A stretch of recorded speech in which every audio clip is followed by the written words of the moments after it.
Cool. Distribution देना होता है अलग अलग तरीका, तब पाई चार्ट यूज करते हैं। Correct. So pie charts are primarily used whenever we have to showcase a percent distribution. ठीक है।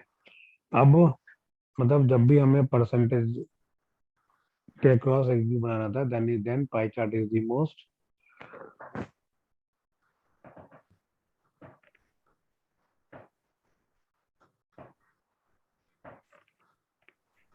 suggested one to use. ठीक है। अब हम पाई चार्ट कैसे बनाते हैं टैबलो में, सो लेट्स सी। सो क्या करेंगे, so I will quickly take a field wherein we will showcase by each subcategory what is my profit value. ठीक है। So I took this subcategory, I took the profit, go to show me, और यहाँ से हमने pie chart ले लिया। ठीक है। और यहाँ पर से स्टैंडर्ड की जगह give it entire. So this is your pi chart. ठीक है। अब मैं जानबूझ के अभी क्या किया, बाय सब category and so we are showcasing the profit values. Sir अगर अब मुझे इसे डिलीट करना है तो डिलीट कैसे करूंगा? हैं? ये जो पाई चार्ट मैंने बना लिया ना, अब मुझे इसे डिलीट करना, मान लीजिए मुझे दूसरा चार्ट बनाना है कोई। अभी ना, पहले बनाना तो तो सीख लेते हैं, पहले तुम डिलीट ही करवा दिए। हेलो, हो गया नहीं, डिलीट? मैंने बनाया था ना सर, मैं डिलीट नहीं कर पा रहा था बीच में। हाँ, हो गया डिलीट। सिंपल अच्छा है यार, उल्टा तुम दे कुछ दें। भी यूज करोगे ना, बस ये कॉलम्स रोज और ये मार्क्स कार्ड पे ही सारी चीजें आती हैं। ठीक है। अब अच्छा ये जो अच्छा पाई अच्छा। चार्ट भी जो बन रहा है, तो ये देखो सब कैटेगरी कलर्स पे गई, प्रॉफिट तुम्हारा साइज पे गया, और ये भी तुम्हारा शेप पे गया। ठीक है। हम्म, इसलिए ये है, तो हटा दो सबको यहाँ से, तो चला गया, गायब हो अच्छा, गया। ठीक है। ठीक है। अब मैं क्या बता रहा था कि हाँ, this is a pie chart. तो पाई चार्ट प्राइमरली क्या होता है, सर्कुलर शेप में होगा, and it is having multiple pizza type of slices. ठीक है। And there are two things. Number of your slices will obviously depend upon your dimension. अब हमारा dimension क्या, सब कैटेगरी। सो इसीलिए क्या है कि नंबर ऑफ द स्लाइसेस है, सो वो 17 है। ठीक है। Because 17 sub category, eventually if you count, so these will be 17, and then the size of this slice will depend upon our measure value which is my profit. ठीक है ना। सो जो भी स्लाइस जितना बड़ा होगा, मतलब उसकी प्रॉफिट वैल्यू इतनी बड़ी है, स्लाइस का साइज छोटा होगा मतलब कि उसका प्रॉफिट वैल्यू कम है। Now obviously seeing this pie chart, क्या समझ में आ रहा है कि दिस पर्टिकुलर सब कैटेगरी, ये जो है मेरा टेबल्स, इसका स्लाइस साइज अब देखो। ठीक है। एंड इसका प्रॉफिट देखो, profit value is -17K। Now see this one, this is your machines, इसकी वैल्यू है 3K। सो इवेंचुअली मशीन्स का जो स्लाइस का साइज है वो बड़ा होना चाहिए था as compare to your tables, because tables की वैल्यू तो निगेटिव है, while मशीन्स की वैल्यू तो पॉजिटिव में है ना। करेक्ट। लेकिन ऐसा नहीं हो रहा है, because always remember guys, when ever you build a tab क्या कहते हैं, pie chart in Tableau, do not consider pie chart as the recommended one. ठीक है।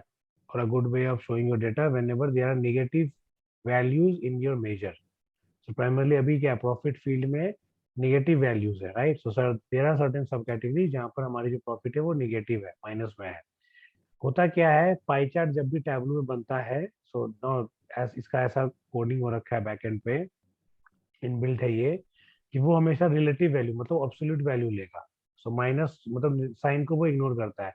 -17 will be considered as 17, +17 will also be considered as 17। उसके basis पे वो slice size को describe करता है। So that is the reason -17 के से के का साइज जो है बड़ा है as compare to your +3K। ठीक है। So just to conclude, whenever there are negative values in your measure, तो आपको पता है, then do not use, pie chart is not recommended to be use in tab, because pie chart uses the absolute values. ठीक है। Clear. So अभी मैं क्या करूंगा, अब quickly what I will do, I will simply remove the, मतलब यहाँ से सब कैटेगरी प्रॉफिट को, आई take the sub category and the sales value. Now we go and we create this pie chart. ठीक है। सो यहाँ पर ये पाई चार्ट आ गया, so this is okay because your sales is not having negative value. Obviously इसको देख के कोई भी बोल देगा कि paper is the one which is having the maximum of my sales value, और नहीं sorry, this one which is your blinders is having the maximum sales value, while others are having the sales value as follows depending on the slice of the size. अब लेकिन pie chart में हम क्या करते हैं, showcase guys percent distribution. ठीक है। So now someone takes the sales value and add to the label, ठीक है, तो ये तो आ गया, लेकिन पाई चार्ट हमेशा परसेंट डिस्ट्रीब्यूशन बताता है। अब यही चीज शोकेस करता हम इसके बार बार बता देते कि हर सब कैटेगरी का क्या सेल्स वैल्यू है, लेकिन पाई चार्ट में क्या होता था कि of my total 100%, because overall sales value क्या 100% है, उस 100% में how what is my sales value across each of the sub categories, यानी कि अगर ये वाला सब कैटेगरी है पेपर, इसका जो सेल्स वैल्यू टोटल का कितना परसेंटेज है, राइट, वैसे ही ब्राइंडर्स का जो है टोटल सेल्स वैल्यू वो ओवरऑल सेल्स का कितना परसेंटेज है, ठीक है, वो चीज हमें शोकेस करना होता है इन पाई चार्ट, ठीक है, दैट इज द मेन, मतलब main purpose behind using a pi chart, ठीक। वो चीज हम कैसे करेंगे कि have the percent value instead of this numeric fields. So tableau में क्या होता है, इनबिल्ट हमारे कुछ क्विक टेबल कैलकुलेशंस होते हैं।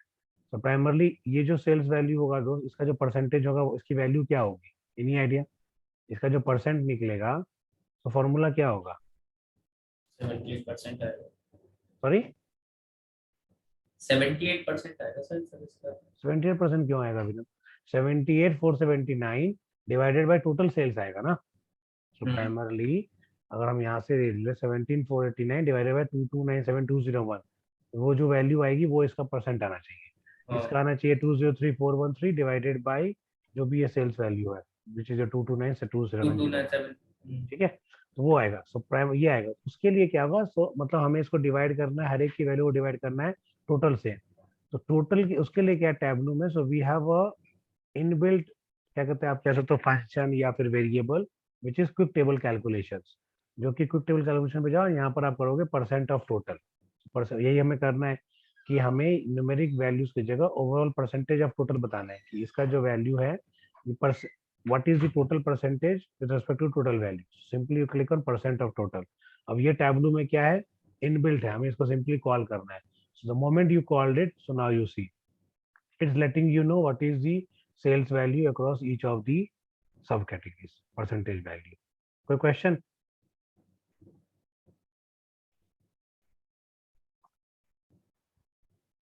अब one last thing, इसमें क्या करना होता है हमें कि obviously whenever you, अब there are two ways when to submit the report, either in the form of data मतलब with numbers or in the form of visualization.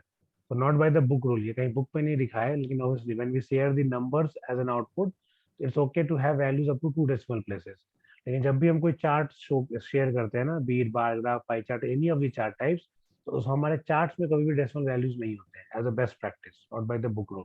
तो यहाँ पर अगर हम चाहते हैं कि बस परसेंटेजेस आए, न्यूमेरिक वैल्यूज आए, डेसिमल प्लेसेस में आए, तो कैसे आए, उसके लिए हमें इसको फॉर्मेट करना होगा। कैसे करोगे आप, किसी भी फील्ड पे किसी भी वैल्यू पे जाके you simply right click, you go to format, ठीक है।